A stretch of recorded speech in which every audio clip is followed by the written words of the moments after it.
ఈ రోజే డౌన్లోడ్ చేయండి. మీ ఫేవరెట్ షోస్ చూడండి. తులసి ప్రెగ్నెంట్ ఎలా అయింది? పెళ్ళైన దగ్గర నుంచి కొన్ని పగళ్ళు రాత్రులు గడిచాయి మా మధ్య. ఆ, ఇది నేను అస్సలు నమ్మను. నీకు తులసితోనే చెప్పిస్తాను రా. ఏమైంది? మన ఇద్దరం ఒకటేమని చెప్పి కనిష్కకి చెప్పేశాను. ఆ సీన్ మన ఇద్దరి మధ్య ఎలా జరిగిందో నువ్వే చెప్పాలి. నిజమే కనిష్క. ఆ రోజు సరదాగా ఇద్దరం కలిసి బయటకు వెళ్ళాం. ఆ తర్వాత ఏం జరిగిందో చెప్పండి.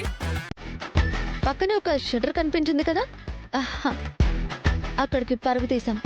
అలా తను హత్తుకోగానే ఈ చల్లగాలి ఉన్నాని బయట గాలి తగలగుంటే ఎంత ఉక్కబోతో ఈ చిత్రం బాగుందే.